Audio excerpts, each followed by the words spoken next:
Before I start this video, allow me to say thank you to everyone who supported me by watching my videos, liking them, sharing them with friends, leaving comments. I see all of you guys, and I appreciate all of the support you give me. It's a matter of simple clicks for you, but it's a big motivation for me to keep going. Thank you. Дякую.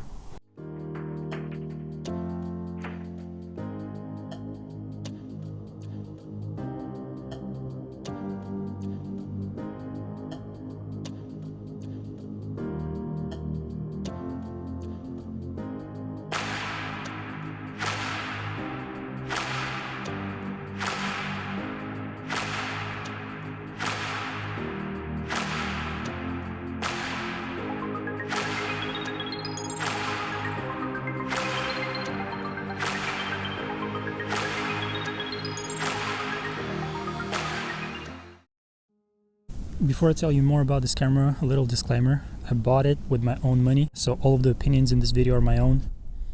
I'm not gonna talk too much about the specs, maybe briefly, because this camera is not about that. It's more about the experience and what this camera can help you to achieve. So yeah, here's a quick overview about the key features this camera has, and I'm gonna tell you a bit more about this later.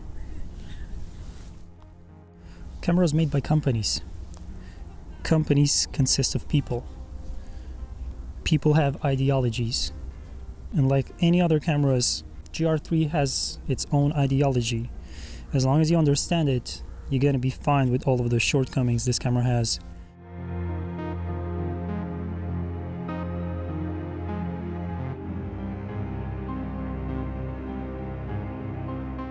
The main reason why I bought this camera was its size, and as crazy as it sounds, I had X100V before, which is a pretty compact camera and pretty well designed and well rounded, but I wanted something smaller, something that I can easily put in my pocket and not just jacket pocket and forget about it, like have it on me all the time, which GR actually did it, and it took its place.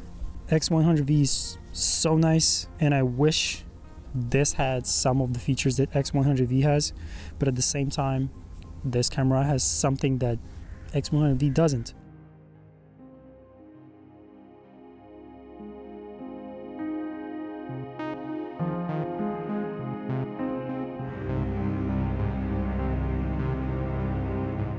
I went with the limited edition one. This one is a Street Edition special limited kit. There was only 3,500 of these made. Why I decided to go with the limited one? Well, I like my tools to be personal. That's why I added even more accessories to this camera. Are they necessary? No. Are they gonna help you take better pictures? No. But they make it fun. They make it fun to use it, and this is the way I tend to go with my stuff.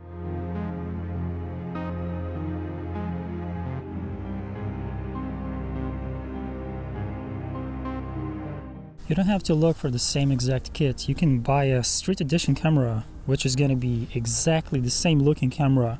Light gray finish, little sparkly, they call it asphalt or something like that, which looks pretty cool. I like it more than the black one. And whether you decide to buy the GR3X or GR3, you can find similar finish.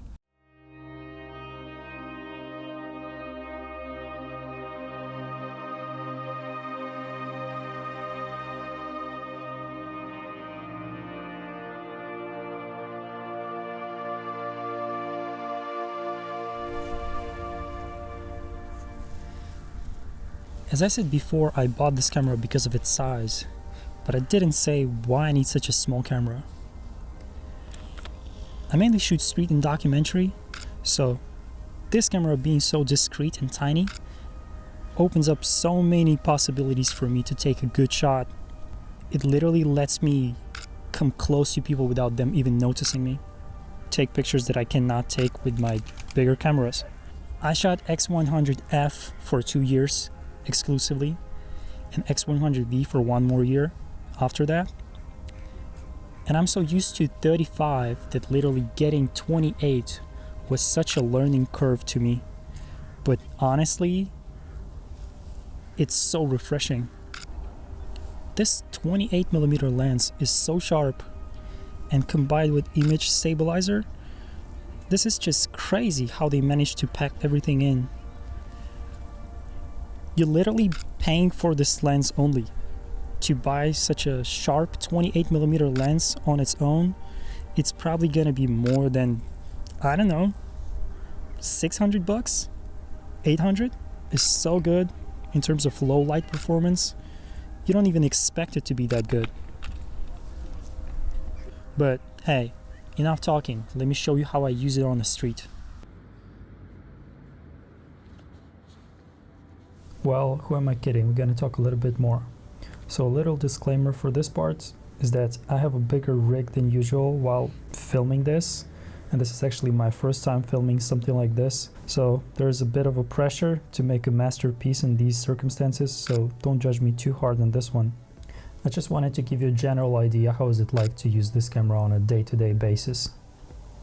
I mean, I'm definitely gonna get some crazy looks this time because there's a war in my country and I'm just a guy with a camera walking around with this weird contraption.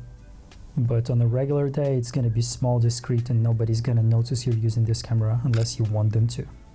So what is good about this camera for me personally? Always have it with me, just like my phone. But the main difference is that the experience of using this, holding the camera, having full control, and being fast and discreet while maintaining great image quality. Those are the main things for me. Also notice how I'm using only one hand basically. I mean, obviously with my other hand I'm holding the rig, but on a regular day I mostly use one hand to control this camera. Because, I mean, all of the controls are on the right side, and if you're using snap focus mode, which is a signature feature of this camera, you're pretty much set. In this video, I'm mostly gonna use the touchscreen to set the focus point with the casual snap focusing. But as you'll see later, my hands got cold, so the screen stopped reacting to my touches at some point. But it's all good. I mean, it worked. Just something to keep in mind. So what is snap focus and why is it so cool? There's different ways to use it on this camera. There is a full press snap, which is you tell the camera the distance that you want it to be always focused on. And no matter where your focus is, as soon as you press the shutter button all the way down, the camera is gonna snap to that distance and take a picture there. It's basically like a zone focusing on a manual lens.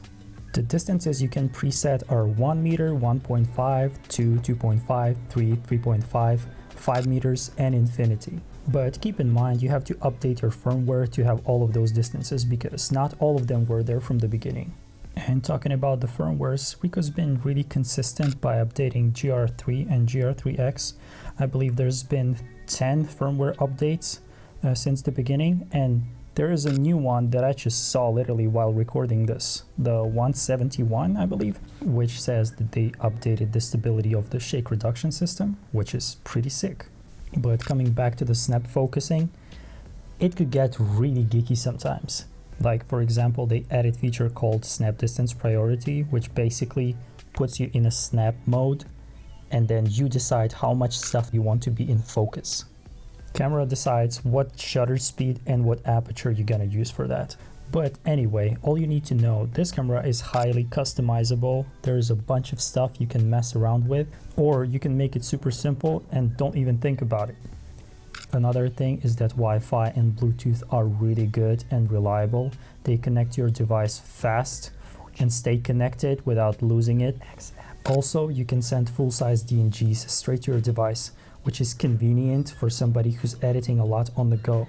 And with the smartphone link feature, you can even send your pictures when your camera is turned off.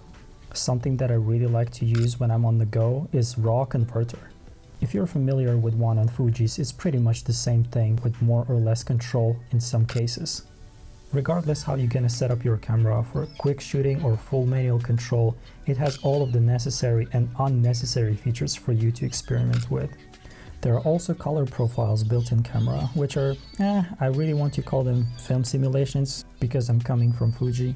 There are a couple cool ones you should try. The most popular ones are positive film and monochrome, which Ricoh calls monotone. There is a couple of different ones, a basic monotone, soft monotone, and hard monotone. They all have different looks to them.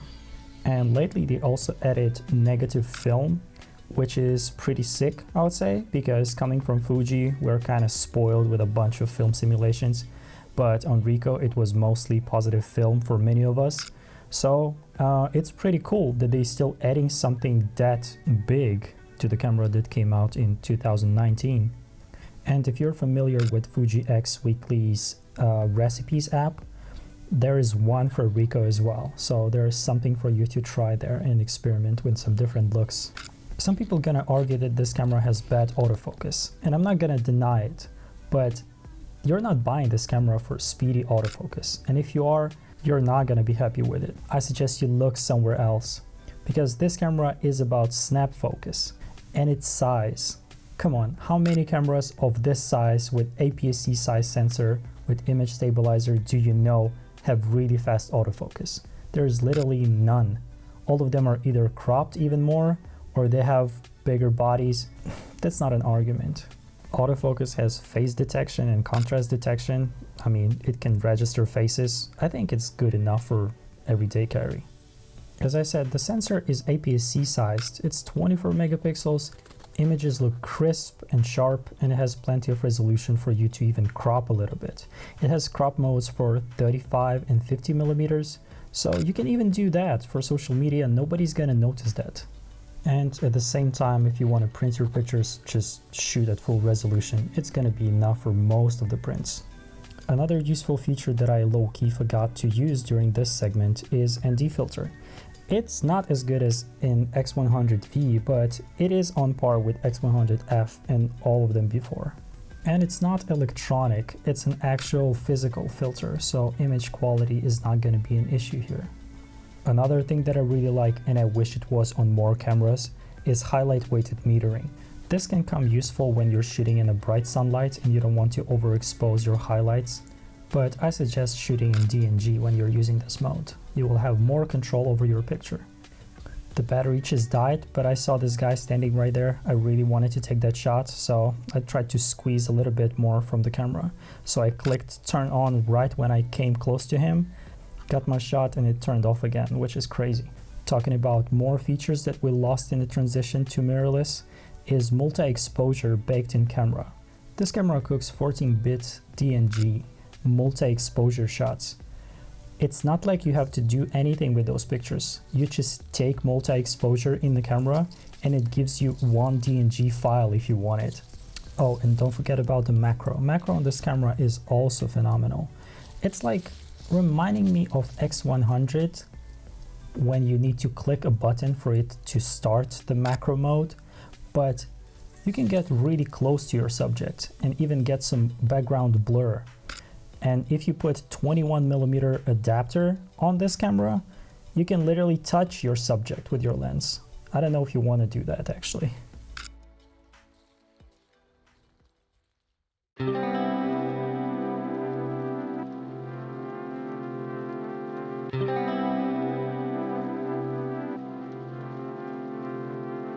So what could be improved about this camera? Well, there's a couple things that I would make different. First one being battery life. It's not great, to say the least. I would say one battery lasts for around 250 shots, sometimes even less if you're shooting in the bright sunlight and you turn the brightness up and you know, look at the screen all the time without using viewfinder or just, you know, blindly shooting from the hip. Yeah, the battery's not great, but I mean, that's why I have the spare, right? And I suggest you, if you don't have it, just get at least a few. If you're shooting for, you know, the whole day, obviously get a couple. The built-in flash, it's kind of a shame that they took it away, because GR2 was such a well-rounded everyday carry camera that GR3 seems like it's they needed to make this compromise to put in the built-in stabilizer on the sensor. I understand that, but at least they could have put a small flash in the box like the one you have for Fuji's EF X8 or something like that. Would be really nice. I use FlashQ by what is it called, like Light Lab or something, Lightpix Lab or whatever. That one is small, but it's not small enough to fit in a pocket with this, so you definitely have to carry some kind of pouch or put it in a different pocket. But that's the closest one you can get for the point and shoot experience with the flash. I believe that for everyday carry camera, this is critical. Well, obviously dust. I don't mind dust going inside of the camera, but at least keep it away from the sensor. Like, put some kind of protection around it or figure something out. It's not critical. Like, I've been shooting this for 1.5 years and I still have nothing on the sensor because, I mean, I was prepared that this thing's gonna get a lot of dust on it, so I kind of tried to protect it the best I could. The case, lens protector, the sticky one on the front, well, someone says it degrades the quality of the picture. I don't think so, and honestly, for me, it's not that critical. I should draw anyway. What else? Oh, the flippy screen would be nice. Like the one you have on X100V would be pretty nice addition to shoot from the hip like this. But, I mean, it's not necessary.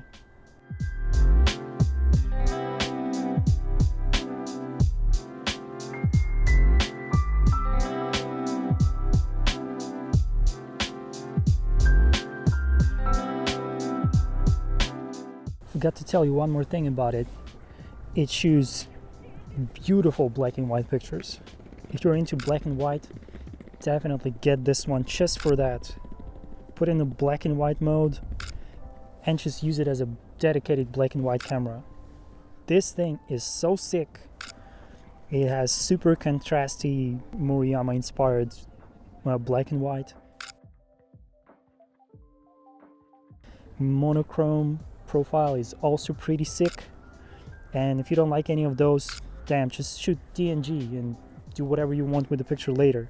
I believe lately they also added the profiles for the GR3 and GR3X to the Lightroom. So that's a big game changer. Just use those. Well, I don't use that because I use Capture One, but you get the idea. And if you don't like 28mm, you can always go with Ricoh GR3X, which has 40mm equivalent. Yeah, that's the closest one you can get to X100, but with image stabilizer and all of those things that I told you about. I like 28, so I'm gonna probably keep this one for as long as it's gonna work. For all of those accessories you saw in the video, I'm gonna try to link them down in the description, or if I don't, just ask me in the comments, or you know, hit me up on Instagram. I'll try to explain it in the best way possible. If you made it this far, first of all, thank you for watching. And second, I'm going to be making a giveaway at 1,000 subscribers, so stay tuned at my Instagram to know more about the details. Thank you.